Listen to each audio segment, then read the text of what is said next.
Attending this community talk. My name is Dwayne Winter. I'm with Brotherhood Nova Scotia, Community Liaison. Without further ado, I'll have Wendy introduce Dr. Cookey, and we'll take it from there. And we ask that during this time, when he's speaking, put your computers on mute, please. Thank you.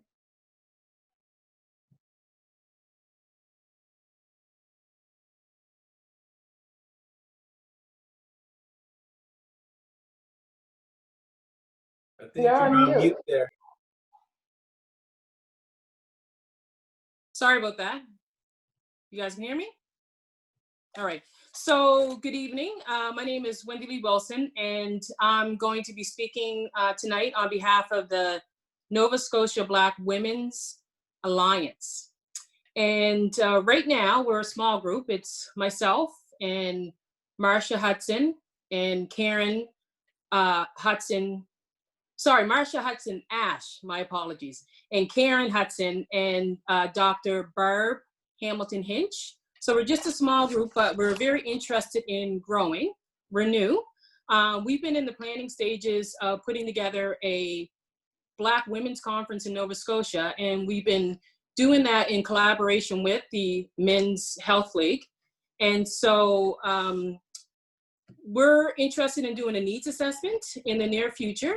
And we'd like to invite as many women from across, Black women from across the province to help us formulate some ideas and topics that we would later push forward in a conference that would happen in collaboration with the Men's Health League. So if you're interested in participating in this group, you can contact us at Nova Scotia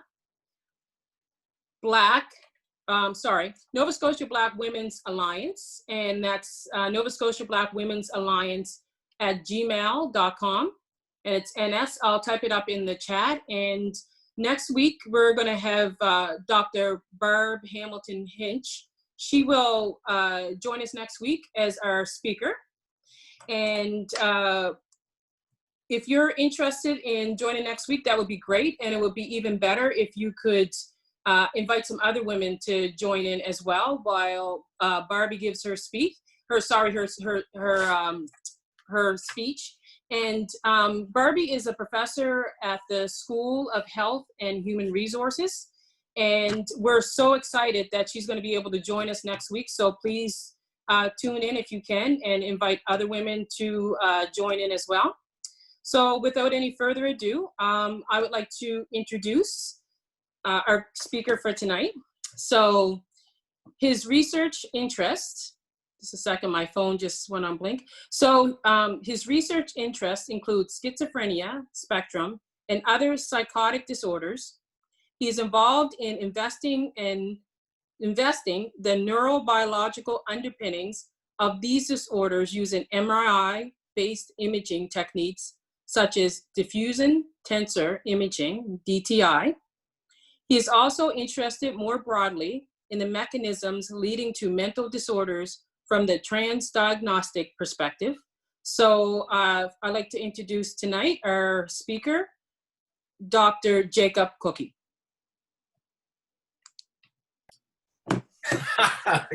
Virtual clapping, I like that.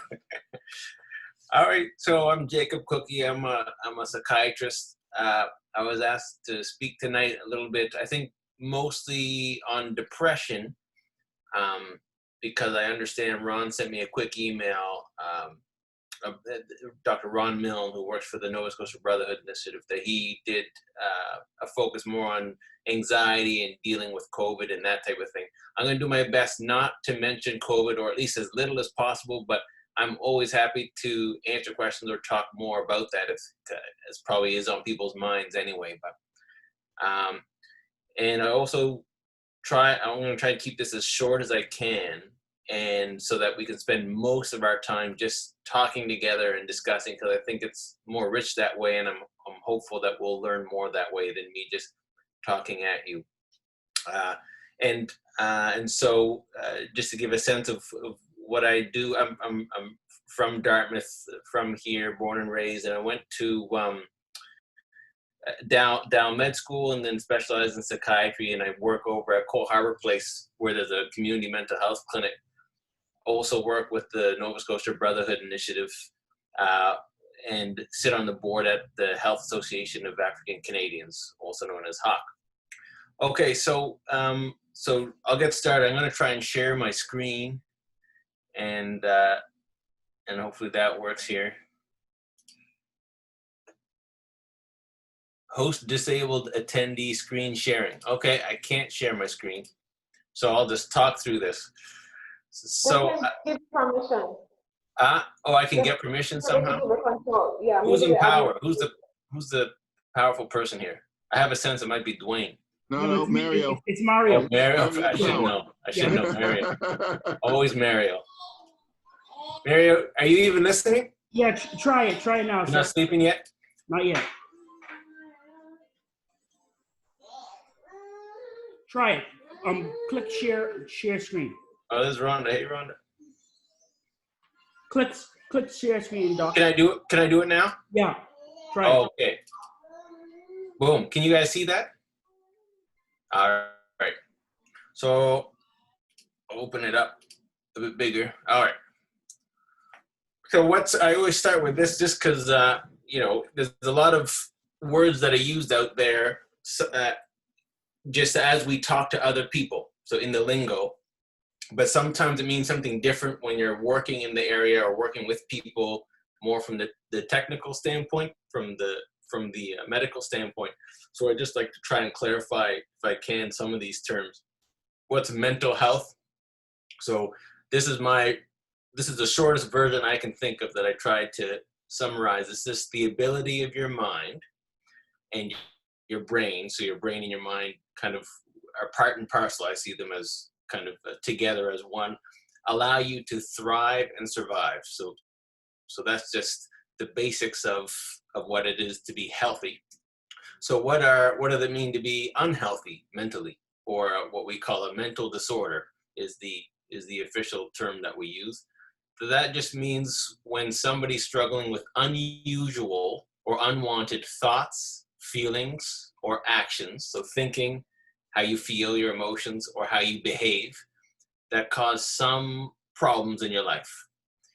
And not all problems are what we call disorders. So not all problems that we all have get depressed or sad sometimes. Sometimes we feel happy. Sometimes we're anxious. But when they become a disorder is when they overwhelm parts of your life and make things go bad for you in your life, whether that's at work, at school, or at home, where you can't take care of yourself or your family. So these are some examples of clinical diagnoses that we would see, let's say, in the run of a day at our mental health clinic, and that we try and work with. So depression, I think you've all heard of a lot of these: anxiety, bipolar, schizophrenia, OCD, and there's a long list of them. They're actually all put together in one big book that's called the DSM, and that just basically describes the pattern of all mental disorders. It's just what they all look like. It describes all of them in detail. And if you really want to sleep at night, one night, you just crack that open and have a read. But it'll also help you understand how we function in terms of, in the medical field, how we understand and treat these things. This slide is showing a list of some of the professionals that are involved in people's mental health care in our system, especially. So social workers I put up top because they're probably the most prevalent. There's the most of them in our mental health system. They do a lot of the therapy work, a lot of helping people with also practical life problems as well as their mental health.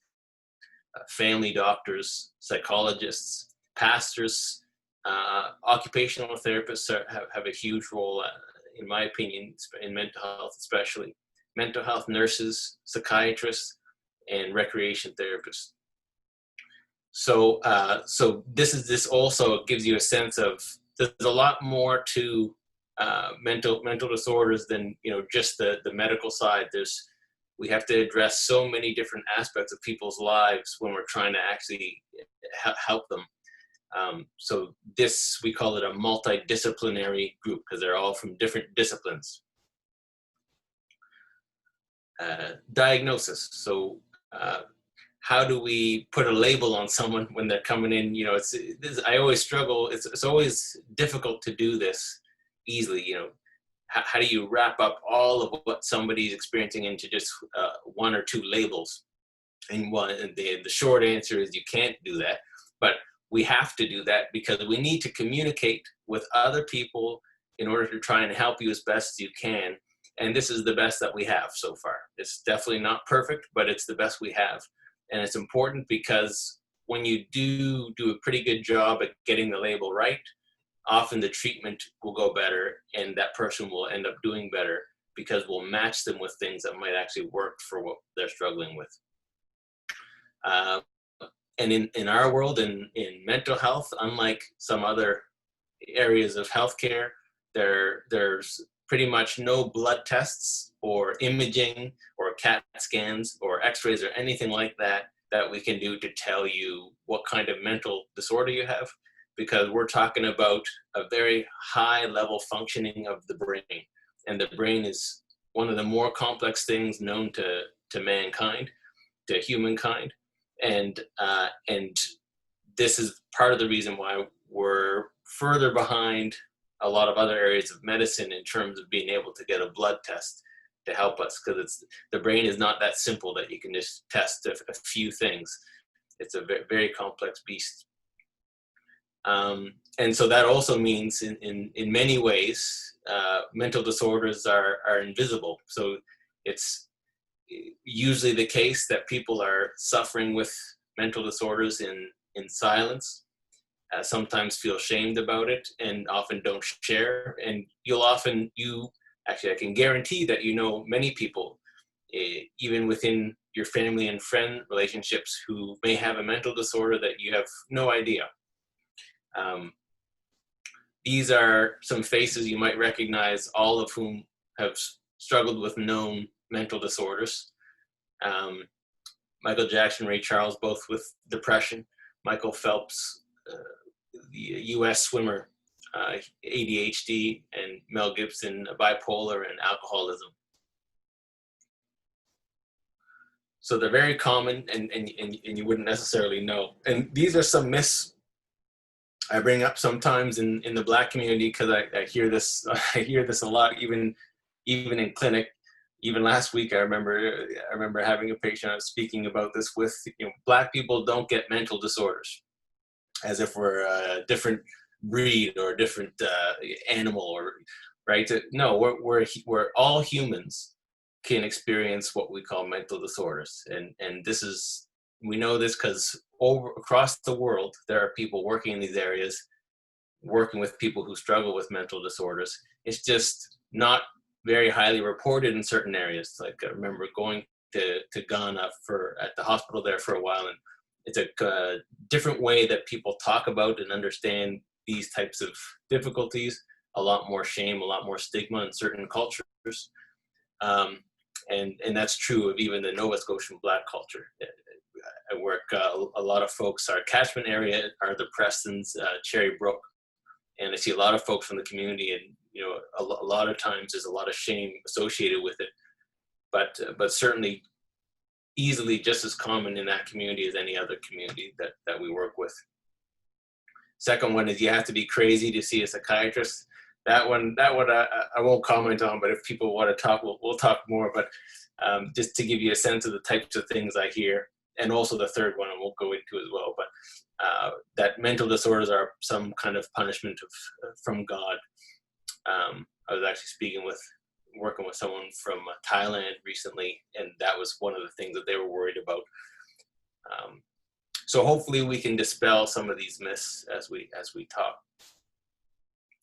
So depression is one of the more common mental disorders that we work with. It's characterized by having a very low mood, being sad day in and day out. It can affect your energy, how you sleep, how you eat, and even how you think.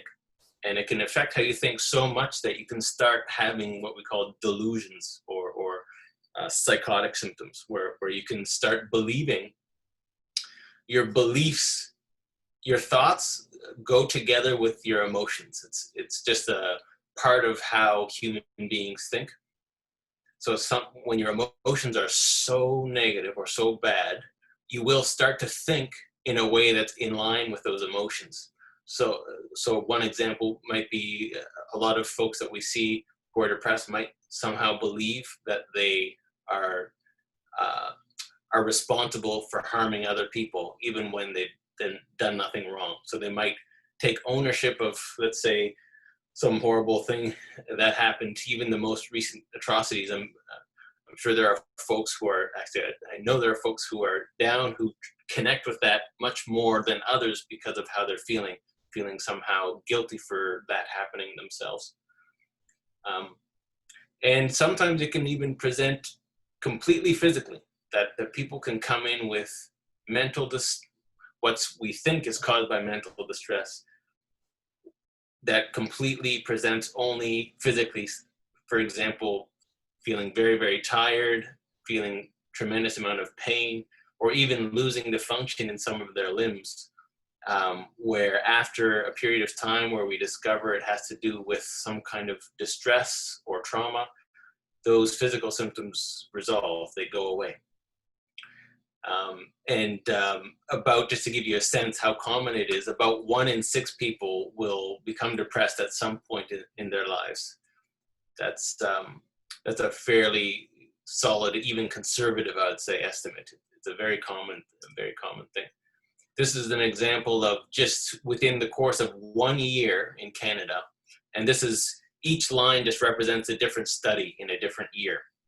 But you can see that pretty much every year from the mid-90s up until now, there's been somewhere between 4 to 7% at any given time of Canadians, just in a 1 year time frame, that have had a major depressive episode in that year. And then you compound that year after year, and then it grows. You can see how the number might grow much larger over the course of a lifetime. So a lifetime prevalence would be closer to 15, 20%. This is a bit of a busy slide, a lot of words, but if you focus just on the top left box, if you can see that, this is the World Health Organization that publishes this every few years, of what we call the global burden of disease or illness. So they basically take all known human ailments and they rank them in terms of how much trouble basically they cause us as a society.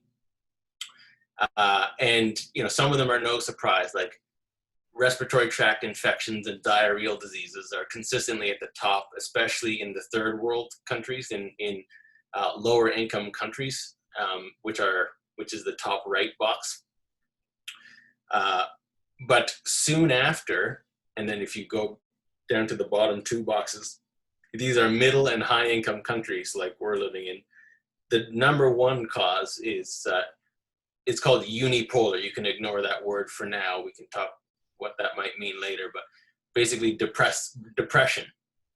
So depression, basically, if you do experience it, it can take you out in many ways, including overall compared to other illnesses.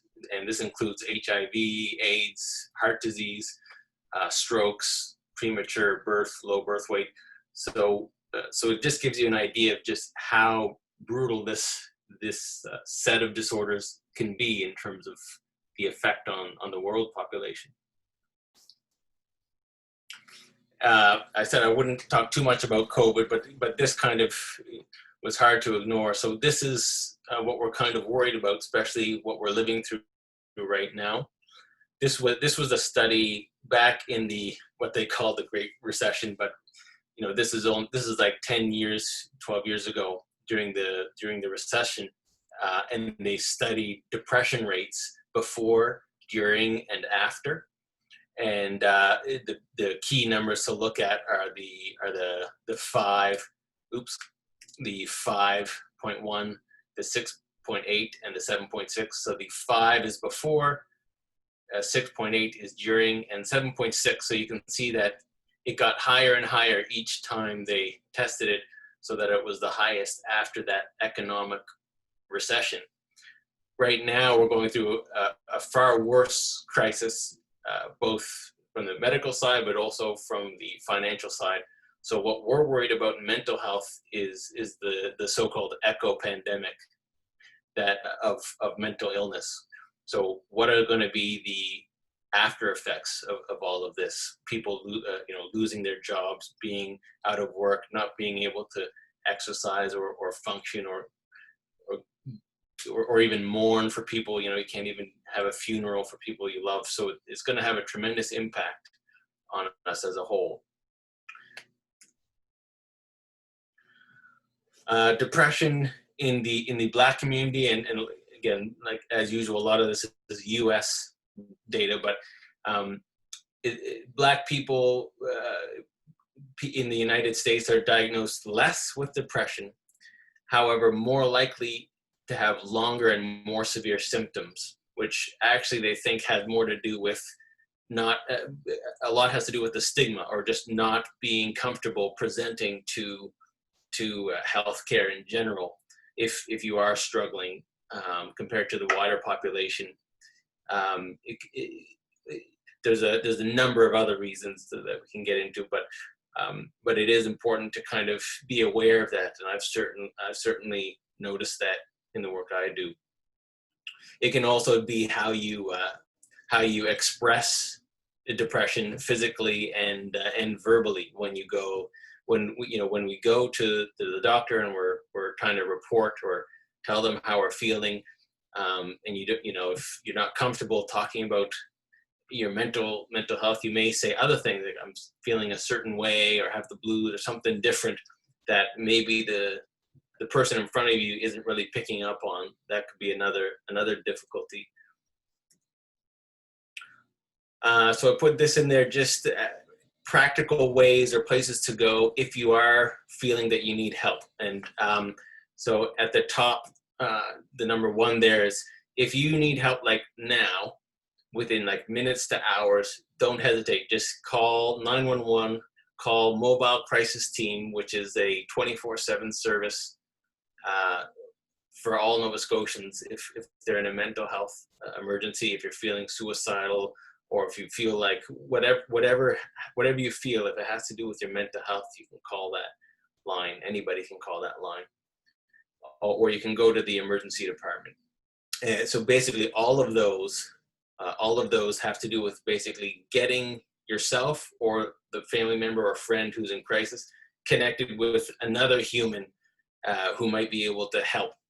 And then the number two there on the right is if you're feeling like you're struggling, but you feel it's not life-threatening or urgent, it's still important to connect with someone, but you can connect with people in a different way, and that might include your family doctor, might include, there's a Nova Scotia-wide line that anybody can call called Central Intake, and the number is there. You can just call anytime, and they'll connect you with the services that match what you're describing to them.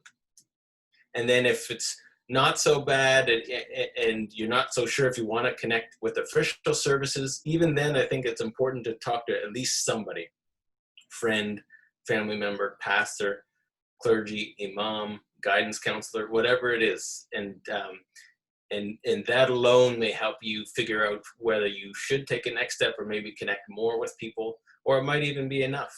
Sometimes all it does take is a listening ear, and you can overcome quite a lot of stress that way. Either some free self-help resources. There's hundreds of them out there, so I won't spend too much time on that unless you have specific questions about some, or you want to share some from your perspective. One of the big things I see across all, not only depression, but all mental disorders, is difficulty sleeping. Very hard for people to sleep when you're not feeling well mentally. So that CBT-I, the middle one there, Coach, is a free app.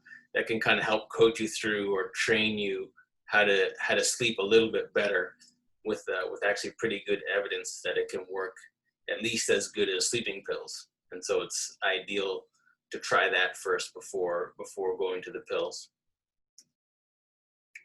So there's some references, and that's it. So I just wanted to give you that little quick taste or some thoughts about depression. What I'm really interested in is if people have more thoughts about depression or anything else in the world of mental illness that I might be able to help with, or that we could each share together for the group.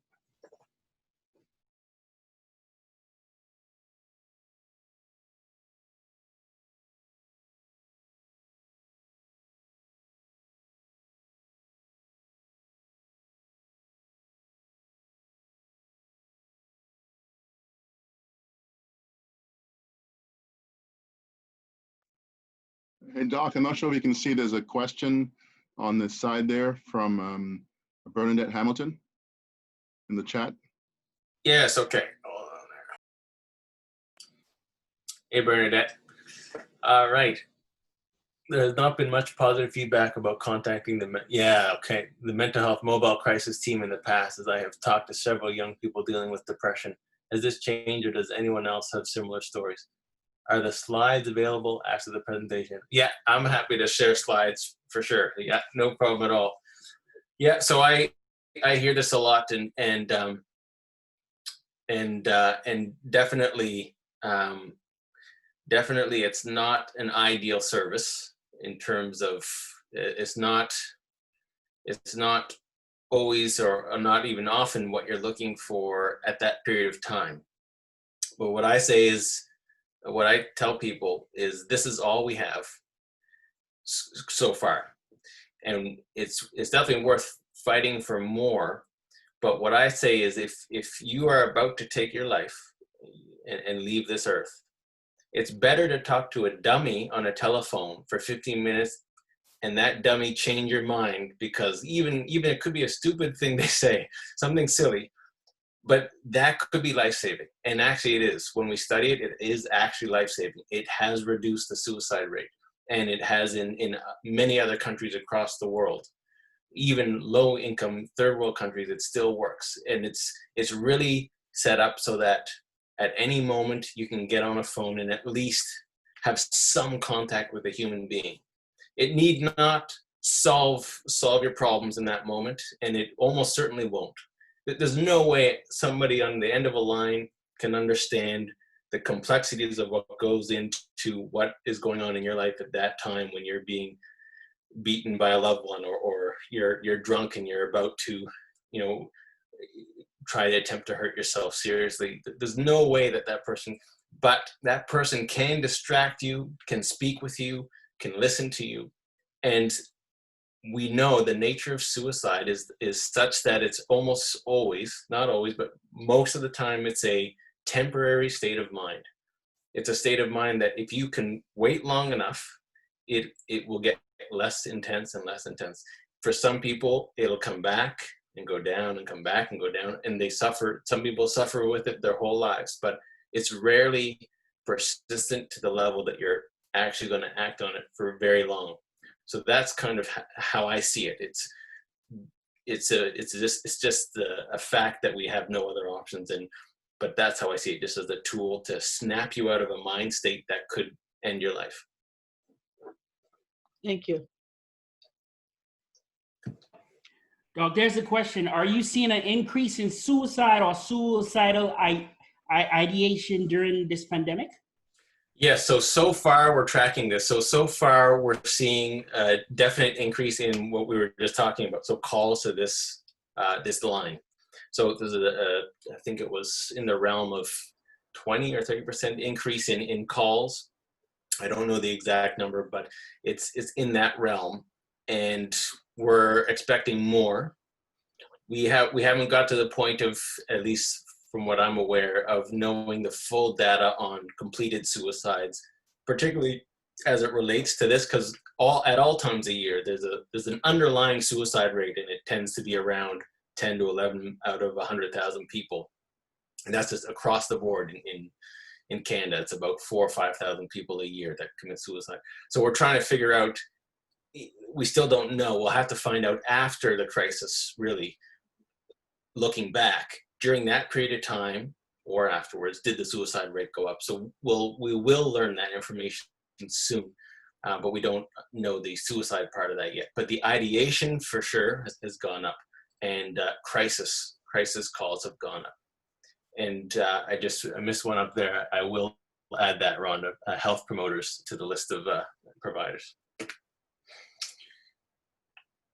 The question here, are there culture-specific resources or services available to deal with mental illness? So culturally specific resources are very limited, but one actually, Rhonda on the call is one person of many who are working on, and Health Association of African Canadians, Nova Scotia Brotherhood. These are culturally specific resources currently that exist and that we're working to grow. So there's an active network of those in the Black community, but this is true of other communities as well, that are trying to improve our ability to respond to people in a culturally specific way. So that when somebody comes in to our services, we can try and connect them with somebody who at least is familiar with maybe where that person is coming from and the experiences of that person's life. And that, I think that relates to all people as well. So people from the Black community, but it's also true that, people from Africa or the Caribbean present in even a different way than, let's say, somebody who's 5th generation Black Nova Scotian. And that may differ from someone who comes from Southeast Asia, who have their own set of practices. So it's very difficult, because of how rich human culture is worldwide, to actually be fully, I don't know one person who's actually culturally competent in all cultures. It's impossible. A person I saw today, I was mentioning, from Thailand, I've never been there, I don't know the language, but yet I had to try and help this person as best as I could.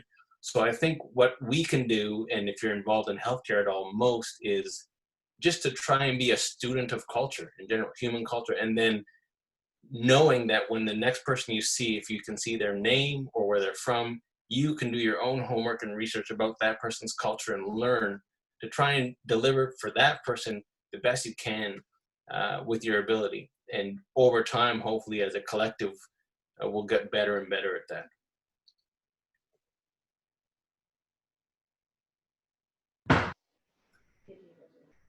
Hi, Dr. Cookey, I have a question. Thank you for this. I have a close friend who has a 22-year-old daughter, and she has been in and out of very serious, probably has tried to commit suicide 3 times in her life, started about 5, maybe 7 years ago. My question is, I don't know how to support him. He's obviously, it's distressing, incredibly distressing. And when we're going through this time when she's actively having the suicidal ideation, I don't know what to say. I don't know. And I wondered if you had any thoughts on that, how I could just be more supportive. Yeah, absolutely. So, part of it is specific to the case, because each situation, there are differences. All suicide is not created equal. All suicidal ideation, I should say, is not created equal. So it's hard to do a blanket statement, but in general, no matter what that person may be experiencing, the first is always just to reach out, let them know you're there, and listen. The rest, it's without training or without knowing how to, intervene or do specific things. The kind of the first aid in terms of mental health, the first thing you can do is simply that, just being there physically. I can't recount the number of people who've told me just having one other person, doesn't matter who, sit and listen to them for a few minutes when they're in crisis was enough to keep them from acting on that. And it's almost like it's the same theory as the the person on the end of the phone of the crisis line who's not being very helpful or seems dismissive. Just at least having another person there who can listen sometimes is enough. The rest beyond, and it sounds like you're doing that, which is you may have already helped them more than you realize. And then the rest is, if you can, to gently try and push them towards talking or meeting with someone who you think might be able to help, whether it's the mental health system, someone else in their life they trust, and it also kind of depends on how much you know about that specific situation. So there are, so many different reasons why someone might come to feel that way, legitimate reasons why someone might come to feel suicidal. And it's, again, beyond listening and trying to gently connect them with any resource or other person. There's not much else you can do unless you know more, or you have certain skill set that you can engage more with them. Thank you. Is question here Dr. for Dr. Cookey, please, Hello? what is the best advice for someone who has just been diagnosed with bipolar depression, who is currently going through maniac phase? Oh, yes. Okay. So I don't know if people are familiar with bipolar, but we spoke about depression today a bit. The flip side of that is people can actually become too happy. It's not exactly being too happy, but it's something like that, where you're in a state that we call euphoria, feeling like you're on top of the world. And often it's so powerful that you start to think. Remember, I think I mentioned often our thinking goes in line with how we're feeling. So when we're feeling down, many of our thoughts are about death or sadness or despair. When we're very happy, many of our thoughts, if it's to go in line with that feeling, will turn into feeling so happy that we feel powerful, or may have superpowers, or may be able to do or see things that other people can't do or see, to the point where we'll see people come into the emergency department who have just tried to, sometimes people will try to jump off of buildings or bridges to kill themselves. In this case, it would be to demonstrate to other people that they actually can fly. So I had one patient, I think one of my first patients I saw with mania did that. He thought he could fly, ended up breaking his legs. He survived, thank goodness, and we treated his mania, and he came back down, and he did fine. But so that's a very real illness. It's less common, much less common than depression, but it's common enough that you may come across it. If someone's in a state of mania, the other huge thing is it's very, I would say 90% of the time, they do not have insight. They don't even know that they're stuck in that state. So it can be very difficult to convince them that they need any kind of help. They might say, why in the world would I need help? I feel the best I've ever felt in my life. Get away from me. Why are you talking to me about going to get help? I feel great. There's nothing wrong. Whereas everybody around them might notice that, oh gosh, they're really acting strange or odd. So in that case, you, the person, knowing this, can actually call mobile crisis. This is one of the areas where mobile crisis can be useful, because you can call in what we call a wellness check. They have a police officer who's not dressed in their uniform, non-uniform police officer.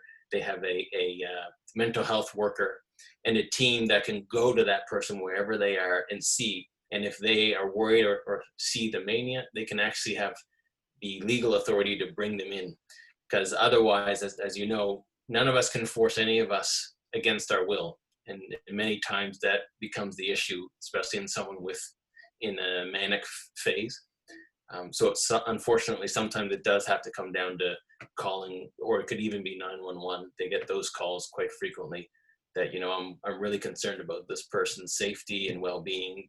They're becoming manic, or if you know what mania is, you could, for most people, it'll just look like they're acting very odd or high on some kind of drug. I don't know if that answers your question, but there's very little. sometimes very little wiggle room or much that you can do with somebody in a state of active mania. There's another question here.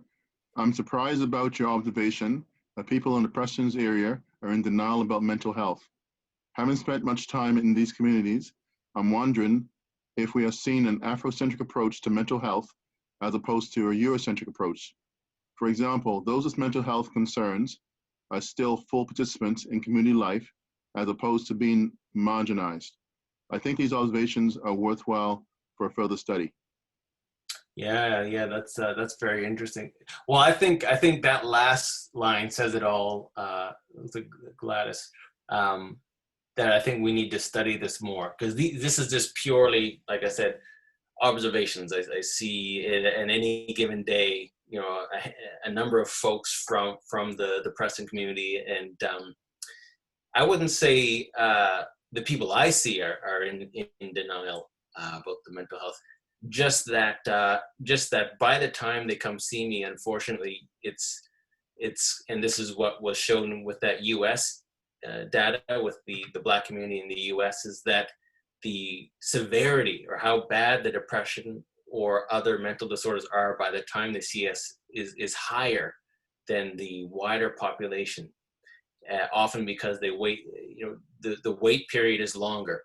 So I don't know, I wouldn't blame necessarily, or I wouldn't say that the only explanation is denial.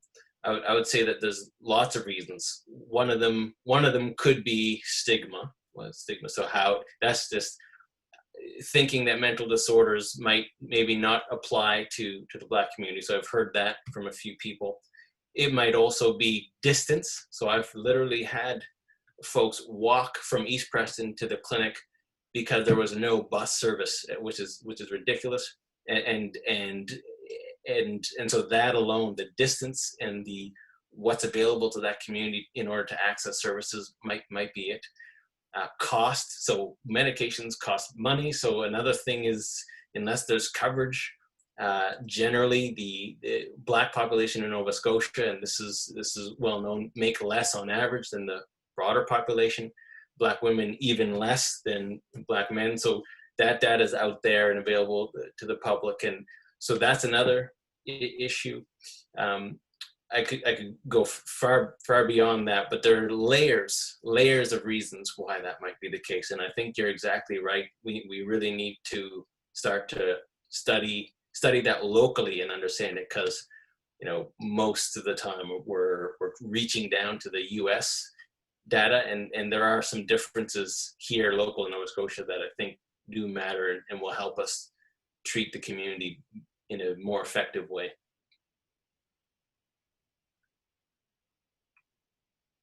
I don't know if that answered it. Oh, Lynn. Yeah.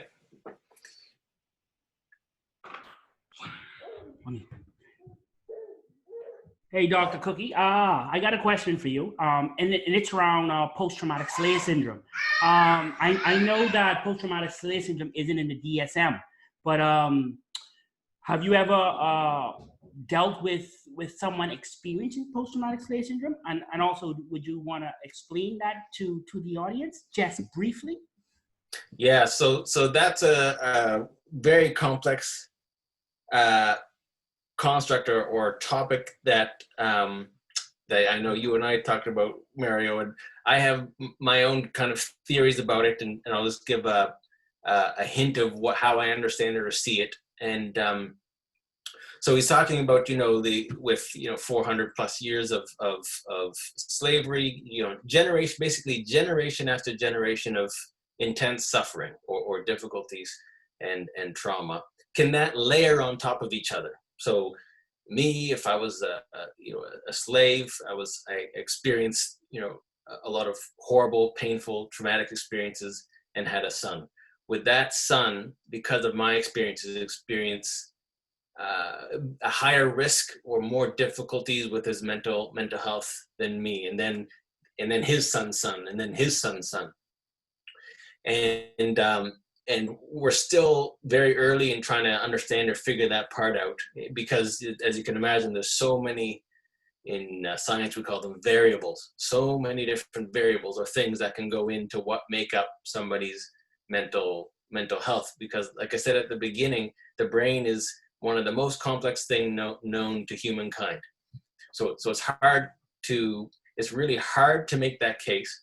But as far as I can tell, again, I'm biased towards the biological side or the medical side of things, just because of how I'm trained. So I'm limited there. But because there's so many other layers to this. But even from that point of view, what I'm thinking is that there's something called epigenetics. So we each inherit the DNA. You've probably heard of DNA before. It's just it's literally every cell in our body has a code that we inherit from our parents. It's why your skin's black. It's because your parents' skin's black. It's why your hair is black, because your parents' hair is black. It's why you're taller than most people, because both of your parents are taller, or you're shorter than most people, or you're bigger than most people, or you're thinner. All of these things we inherit from our parents. We've now discovered that we, at least in part, inherit our parents' experiences. So there are things sitting on top of the genes that tell you when to turn on and turn off those genes. That's what we call epigenetics. All of those things together are called epigenetics. And you pass that on too.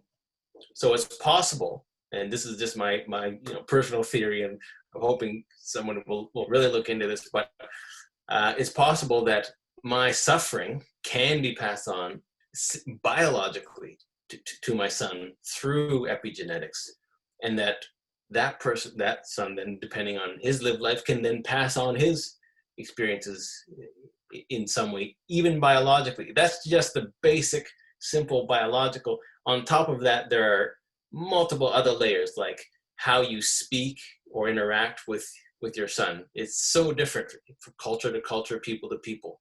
The music you listen to does affect the brain and has its own influences. The number of people in your family matters. Being the youngest versus the middle versus the oldest child, that matters. So do you have siblings? What kind of trauma did you experience? Were you beaten physically? Were you raped sexually? Those have very different impacts on someone, how someone functions in the world and relates to other people. So that's what language you speak. In English, we can describe certain things very well, and other things we struggle significantly with. Whereas another language can say things beautifully or in a different way, where English people might struggle. So this is when I said variables.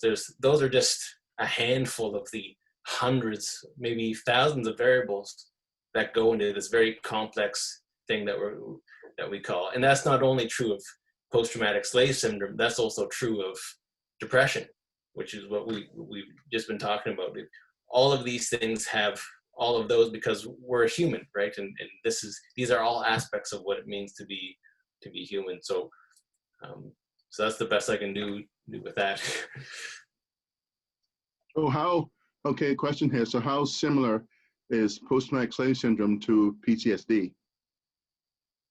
That's a good question that I don't know, because I don't know. PTSD as a concept has been around almost 100 or more years. So we used to call it shell shock way long ago. We had both world wars to see the effects of what a war would do. And that's only when we first started even recognizing anything that humans could be even affected by some type of traumatic or negative circumstance. But post-traumatic slave syndrome is much more recent. And so just less is known about it. It's not gone through the same number of, let's say, brains that have thought about it, and not gone through the same number of, let's say, people writing about it and talking to each other about it. So compared to PTSD, I think it's a very different concept. At one basic level, and I'll leave it there, but we could talk more. But I think one basic level that it would be different is PTSD is specific to that singular person's life experiences.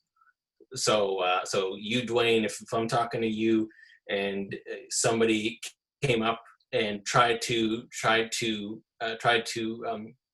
shoot you, let's say, and when you were 10, and almost killed you, but you survived, that might turn out to, you might start expressing PTSD based on your own life experience. But what post-traumatic slave syndrome is talking about are generations upon generations of such traumas that are kind of passed down, or that we somehow inherit either biologically, psychologically, or socially through family and our relationships in our community. So I see it as a broader, more historically laden kind of concept.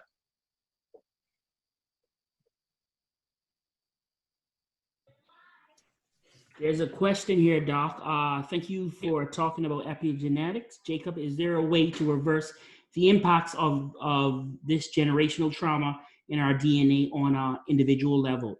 Yeah, that's awesome. So yeah, that's exactly right. So just like we can, again, theoretically pass down trauma, we can also theoretically pass down positive emotions and positive experiences and connections. So you can turn on DNA and you can turn it off. You can turn up the volume or turn it down. And so even if you have yourself experienced trauma, you can set up your life in such a way where you nurture your children in such a positive way that you can not only stop maybe generations of trauma before you, but make it better for them, their life even better. You, especially knowing what it's like to have trauma, or may even have a one-up because you can appropriately protect them from experiencing trauma. It's like the classic, talk you're going to have with your 13-year-old, your 16-year-old kid when he first gets behind a wheel and he's black. It's important that that's a talk in order to prevent what could happen if he did not have that talk. Like he may not treat police officers the right way if he wasn't aware wasn't aware of what could happen if he acted the wrong way. But if you coach them or instill that in them, then the next generation can appropriately protect themselves from further trauma and stop the vicious cycle. So yeah, I do believe that's true. Again, I have no data or hard evidence I can point to, but by virtue of the basic principles of epigenetics, my answer would be yes. I think that would be, and I think in terms of where to start is at the individual level yourself. Like if you're struggling with what we see all the time, maybe using too much alcohol to try and deal with really deep, dark places in your life, cutting that even in half throughout day after day, week after week, month after month, that's that much less alcohol that your brain's exposed to, that your body's exposed to. You're that much healthier. You're probably acting that much better or more properly. And so that will pay off not only to you, but everybody around you. It's not just you that is affected by your mental health. It's everybody around you. When you're struggling with depression, it's not just you, it's also your family and how you treat them, or your kids and how you care for them. And that we know for sure. So that's been studied to death. We know that really well. That literature is out there. A parent having a mental illness significantly increases the chance of their child having it, especially if it's not treated. But it's also true that if your mental illness improves and you get treated for it, your children's mental illness will be much less likely to happen. There's another question here for you. Are there alternatives to antidepressant medications for depression? Yeah, that's another awesome question because there are many. So antidepressants, I just see, and I tell this to all the people I see in the clinic, is I just see medications just like any other drug. They're just a tool. All drugs are just a chemical tool that we can kind of in some way expose our bodies or our brains to that might help us or might hurt us. All this is true of every drug that we've ever known. You can always have too much of one or too little of one. And it's your job to figure out what is what. That's the hardest part, is to figure that out. But even this is true of Tylenol, right? One of the most common causes of liver failure in the Western world is Tylenol. The harmless little Tylenol, and you would never know that. You don't often, unless you're kind of reading these journals, you wouldn't realize that, but it's true. And it doesn't make it unsafe or scary or bad. It's just the tendency across society is to overuse it a bit, and especially in some people who use it daily for long periods of time at high doses, it can cause liver failure. Same with Advil, has its own impact, but that one has the impact on the kidneys. When it comes to depression, which is a state of mind, a state of your brain that's stuck, and we can now actually see it in the brain. These medications just shift your brain's biology. It shifts, just like any other drug, something in a certain way. And if you keep taking it and it's healthy and you don't have side effects, it usually shifts it in a positive direction where you tend to be able to lift yourself out of depression a little bit easier. There's no magic pills where you suddenly feel better overnight and you're cured. They all work just similar to Tylenol. Your headache might gently get a bit less. It might not fully go away, but it gets a bit better.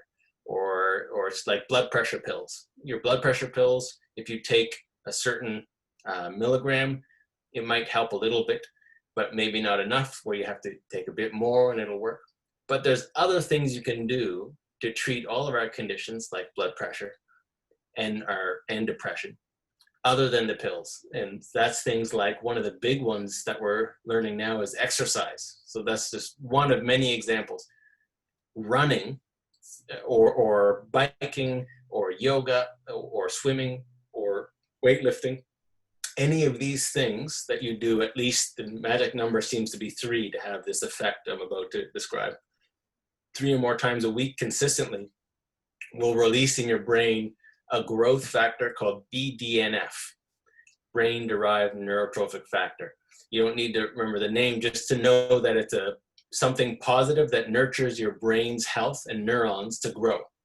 And that alone, when you exercise, will have a similar increase in BDNF compared to antidepressants, what we call antidepressant medications. So literally, quite literally, exercise can be an antidepressant. Hugging and loving and having a positive relationship with someone could be an antidepressant.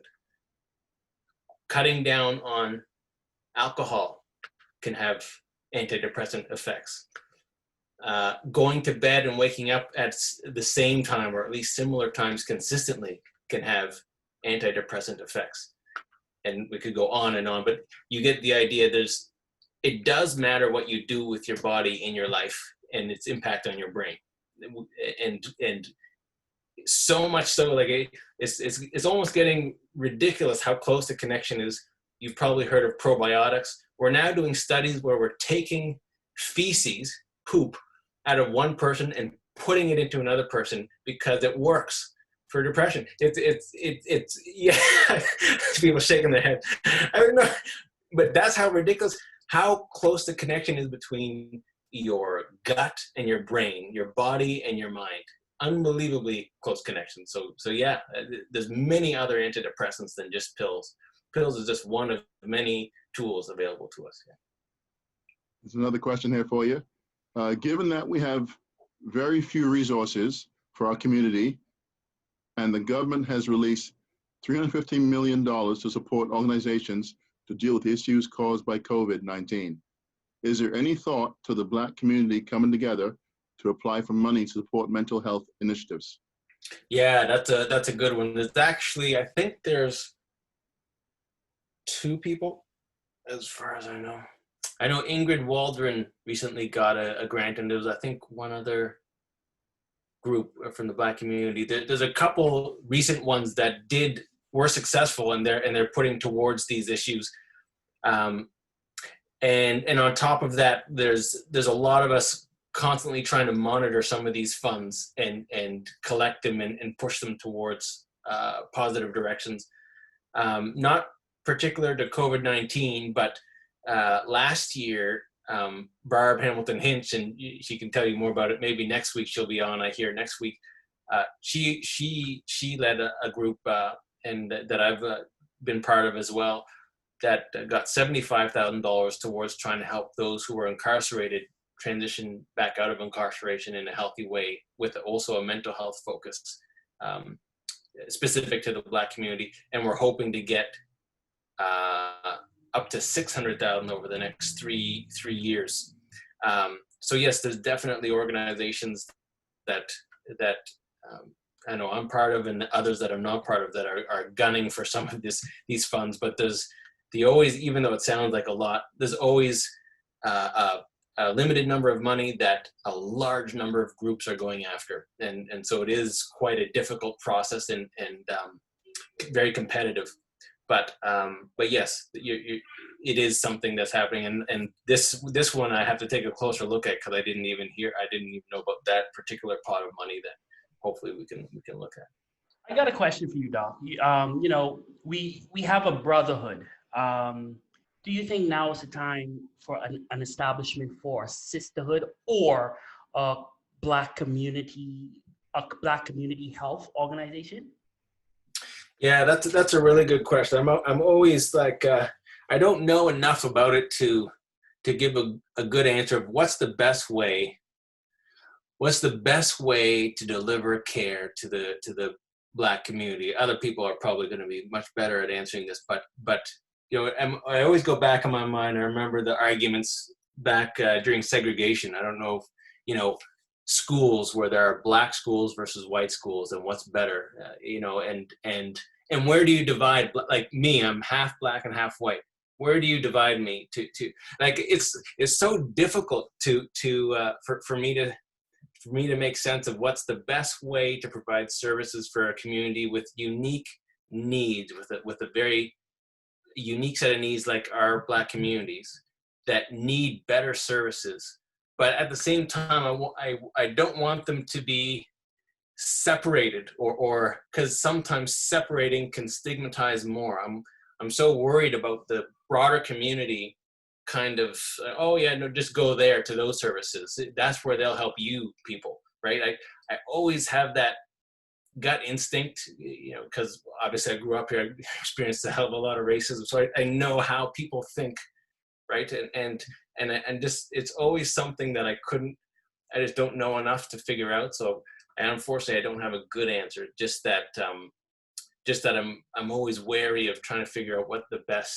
Even the Brotherhood, have had people in my office talking to me who don't want to actually go through the Brotherhood because of that, even though they're Black and they don't necessarily want to have a separate line of services. But then on the other hand, so many guys have benefited so much from the Brotherhood, and it's like a essential service for a lot of Black men in our province. And so it's, anyways, those are just random thoughts streaming out of my head that go through my head, but I haven't been able to fully make sense of it myself. I do think it's important. I do think it would make sense, since there is a brotherhood, to have a sisterhood, and would love. I've always kind of pushed or supported that. Just that in the bigger picture, overall, in terms of, I often think long term, like in the next 20, 40, 60 years, my actual hope is that, I think I've shared this before, that there is no need for a brotherhood, no need for a sisterhood or Hawk or any of this, that our community can rise and just thrive together with others, right? This is like my true long-term like thinking. So when there are these separate services, I'm like, yes, this is very good and needed, except I'm hoping temporary. Like, I'm hoping we won't actually need to worry about this so much. Like we do have to worry now, but I'm hoping that we won't, you know, down the road. But I'm dreaming there. I have to go in about 5 minutes, but happy to answer any others if there are any other questions.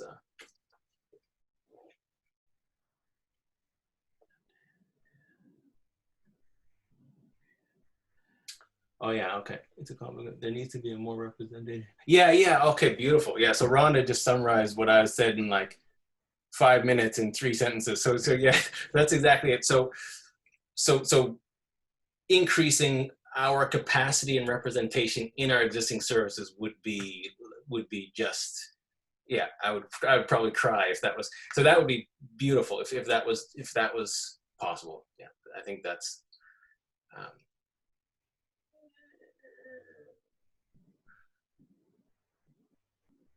Black communities will be more accepting of these initiatives for us if they know it's long-term and not a Band-Aid. Yes, exactly. That's the other brutal.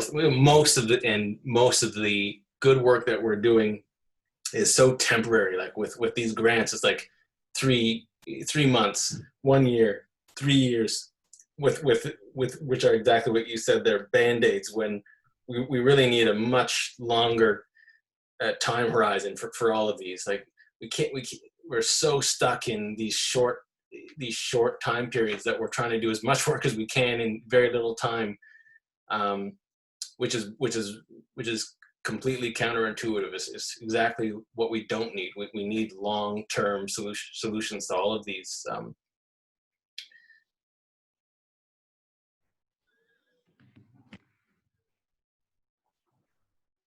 Is there any more questions for Dr. Cookey before he goes offline here for anybody? Dr. Cookey, last question for me. As a community, not a clinician, as a community, how could you advise us, like, you know, if we have someone with mental health issues, how can we support them? Because I know sometimes we have our individuals, they go into these clinics and they're seen by persons who are not culturally competent, and they're being turned away or diagnosed. The diagnosis goes over their head, kind of thing. How can we advocate for these individuals? Yeah, that's a really good. So outside of the brotherhood, where we have some more pull, it's in the broader. It's very hard to advocate, but the best thing we can do is to bring it back to the table.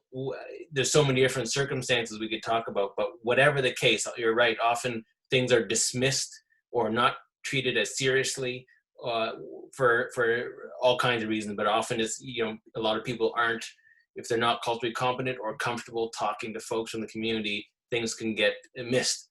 And so if you are somebody in a position who's, as soon as you become aware of that, all I can say is keep coming back, even to a different practitioner or person. Don't let it just fall through the cracks. And nobody's going to be out there in our system chasing down those people. Nobody cares. Everybody's so busy.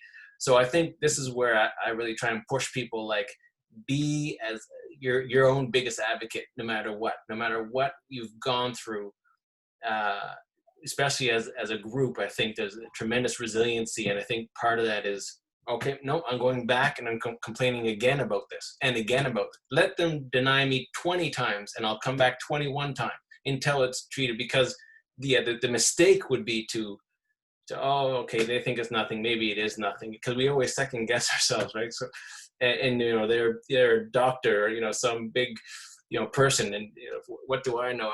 No, I think we need to keep coming back and keep complaining, keep pushing. Otherwise nothing will change. So keep pushing. That would be my only real, you know, advice. All right. It was very nice. I unfortunately I have to step away, but it was so nice to talk with you folks, and hopefully I can jump on some of the next ones if you'll invite me, Mario. Absolutely. Well, Dr. Cookey, thank you very much for your time. We appreciate everything you've done, and we'll take care. Thank you.